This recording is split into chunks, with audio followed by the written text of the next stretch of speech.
Hello everyone, welcome back to GGN. This is part 2. I'll probably have 4 parts today for Monday, July 29th, 2013. Alright, I'm ready to go here. I'm going to continue here with the Mideast. It says here, Libya Prime Minister to reshuffle cabinet amid political crisis. So, like I mentioned before, it's pretty much, we have a very good, every once in a while you get a good powder keg situation. It's a good way to put it, where things are just ready to pop, basically. So, Libyan Prime Minister has announced plans to reshuffle his government in the coming days amid the country's political crisis. Says since the removal of this Barghouti in late June, the North African country has not had a defense minister. Also, it says the Libyan premier also said the Internal Security Agency is reactivated in a move to contain the violence which has plagued the country.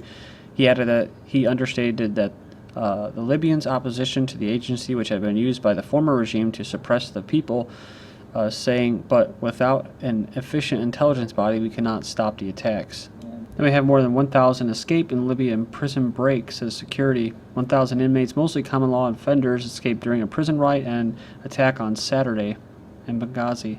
Mali voter turnout around 50%, says the European Union. The top observer says around 50% of those eligible to vote have participated in Mali's presidential election under heavy security on Sunday. Then another big news besides Saudi Arabia was Tunisia. Tunisia on brink of internal conflict after assassinations. It's the cradle of the Arab Spring and widely seen as the country that made the most successful transition from dictatorship to democracy, and now teetering on the brink of internal conflict as the Arab world continues to be engulfed by upheaval and war. It says here there was an assassination Thursday of a secular opposition leader, Mr. Brahmi. Mass opposition rallies likely in Tunisia, says Russia's African envoy. The current developments in Tunisia indicate that conditions are ripe for opposition rallies in that country, with the consequences hard to predict, said the Kremlin's African envoy. Society in the region is becoming increasingly split over the secular religious standoff, he said. The downfall of the Islamist rule in Egypt may repeat itself with slight differences in Tunisia and a domino effect triggered off at the start of the Arab Spring in North Africa. So, it says they're ripening within the moderate Islamist jihadist opposition triangle. And we have Tunisian opposition might set up a rival salvation government. Tunisia's secular opposition said on Sunday it might set up an alternative salvation government, that's what they call it, to challenge the Islamist-led ruling coalition and show its anger at the assassination of the two leftist politicians in 6 months. So, you're talking about the Mali thing, they were all saying how great it was that 50% showed up and this is democracy. It's just, and then they say, oh, they're sliding into anarchy. Well, it's not anarchy, it's not real democracy. And then, you're talking about Islamist-led government. They give them all these different things, and it's not actually where the people have any say. So it's going to be Islamist-led, or it's going to be secular-led. But it's not coming from the people, and that's the main thing to know. They're being oppressed. So, Tunisia Army declares protest area closed military zone. The Tunisian army has declared an area where pro- and anti-government protests were held as closed military zones. They had used barbed wire to close the main square in the capital of Tunis. After a bunch of demonstrations and protests by both sides, gunmen shoot dead 7 Tunisian soldiers near Algerian border. Unknown gunmen have shot to death 7 Tunisian soldiers near the Algerian border. So it's the radio station, I guess, in there. Will Egypt become the next Algeria if Egypt carries out the same sort of undemocratic and misguided actions seen in Algeria during the 90s? It will greatly reduce the revolution's prospect for success. Success for who? Again, for the people? For the Zionist-occupied governments? For the globalists? For the people. Well, like I said, the people are usually going to lose. Barack and Michelle Obama congratulate royals on the birth of baby. So, that's pretty cool, right? Congratulated them on the royal baby. Well, you have this too, killing by drones. Total killed 3,093. This is back then, so it's probably more. Children killed 178 total, 1,268. Strikes under Bush 52. Strikes under Obama 267. So this is a suspected terrorist, and this is one of them. Good example. U.S. drone strikes kill 8 in southern Yemen. So it just goes to show you, you know what I mean? It's just, ooh, congratulate the royal baby, you know what I mean? while he's killing babies. So it's like every president that preceded him. So U.S. drone strikes kill 8 in southern Yemen, 6 suspects killed in first strike, 2 rescuers killed in second. So that's a double tap strike. They strike, blow up a house or a farmhouse or whatever, kill a bunch of people. Then when they go out to help scrape up the dead bodies or the injured people, they go in there, and the CIA and the Americans, they go in there and strike again and kill the rescuers. That's their double tap strategy. 6 that were murdered were all dubbed suspects. So I guess they were suspects too, like maybe, like this suspect. U.S. drone strike kills 5 in northwestern Pakistan. Says at least 5 people have been killed in an attack by a U.S. assassination drone in northwestern Pakistan. The casualties come after 2 missiles hit a convoy of people in the Shawal area of northwest Waziristan Sunday evening. This is the latest attack as the Prime Minister, Sharif, has recently blasted U.S. drone strikes in his country, describing this as a violation of international law. Well, they get paid to allow these drone strikes, so it's in the leadership's hands, but at the same time, if the U.S. doesn't want Pakistan to go rogue, which is a nuclear power, this isn't a good way to bring them into their yoke or into their trust by bombing their people, right? So that's the thing. They're not really trusted anymore. They're not part of the nuclear club. I don't think they really want them to have nuclear weapons anymore. But list of children killed by drone strikes in Pakistan and Yemen compiled from the Bureau of Investigative Journalism reports. So this is all from Pakistan right there, and this is all from Yemen as well. So you can go in there and check them out. 65 killed in U.S. overnight airstrikes in Afghanistan. At least 65 people have been killed in overnight airstrikes carried out by U.S. forces in Afghanistan's eastern province of Paktia. So they come after a series of airstrikes happened in the area of this province on Sunday night. The U.S. military has confirmed separate air raids in 3 villages, saying those killed were all militants. But local sources say civilians have been the main victims of the attacks. So I've covered this before. Syria crisis feeds Iraqi violence, says Al-Qaeda revival, or that's what they're saying. And this is from last year of August. Insurgents creeping back to some old strongholds. Syrian crisis injects new life into Al-Qaeda affiliate. You have this article, Iraq violence, wave of deadly car bombs target Shias. So I've mentioned so many times, you get about 50 killed, 200 injured in Iraq. Nobody really, yeah, they cover it, but it's just like, oh, just another day in Iraq. It's like, no, this is a result of what we did. Like in Libya, it's not going to change, A wave of car bombs has killed at least 51 people in mostly Shia areas of the Iraqi capital, Baghdad. More than 200 people were wounded in the attacks. More than 2,500 Iraqis have died in attacks since April. The UN says 2,500, with violence at its highest since 2008. Israeli Navy installing system to counter this Russian anti-ship missile. Israel's Navy has begun installing a new defense system on its missile boats that would protect them from the feared Russian anti-ship missile. It's a Brock 8 medium-range missile designed to intercept airborne threats, including enemy aircraft, anti-ship missiles, and cruise missiles.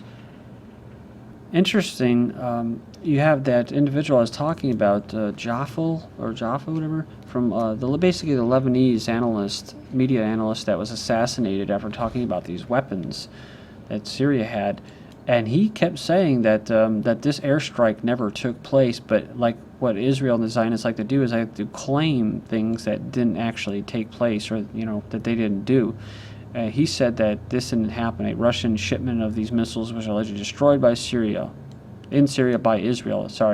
Destroyed in Israel by Israel. So he said it never took place. And you also have conflicting reports saying, where you have Russia saying, well, we never actually delivered the missiles to Syria.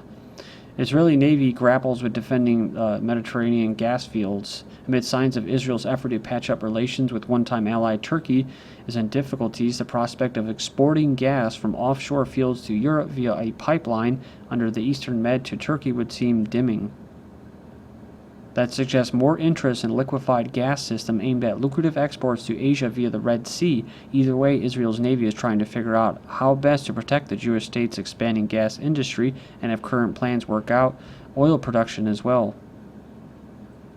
Talking about kind of global or supranational armies, the EU planning to own and operate spy drones and an air force. The European Union is planning to own and operate spy drones, surveillance satellites, and aircraft as part of a new intelligence and security agency under the control of Baroness Ashton. So the controversial proposals are a major move towards creating an independent EU military body with its own equipment and operations, and will be strongly opposed by Britain. So, what this has to do with is basically, this is Rothschild's own private army. I mean, this is what it is. The European Union's their creation, Jewish banking dynasties, and you know, you have to take away all the independent sovereign states' sovereignty, right? Their nation state status before you can go ahead and create a European army. EU plans independent intelligence agency as response to the United States. This is all from recent, yesterday. European Union is planning to assemble an independent intelligence body of its own in an urgent response to the recent revelation that the U.S. has been, it's all because the U.S. has been spying on the EU officials as well as European citizens. What a joke, It's like the same people that own the EU own the United States. I don't think that they really give a shit about the U.S. spying on Berlin. You know how much the German government probably spies on its own people? Probably just about as much as the British government spies on its own people. Or like any other country. Sweden proposes a Nordic Battalion Force plan, so a potential joint Nordic Battalion Force will be on the table when defense ministers and commanders from Sweden, Finland, Norway, and Denmark meet to discuss Swedish proposal this fall. So they better be careful. It's kind of a racist move that they're doing there. One could even call it anti-Semitic.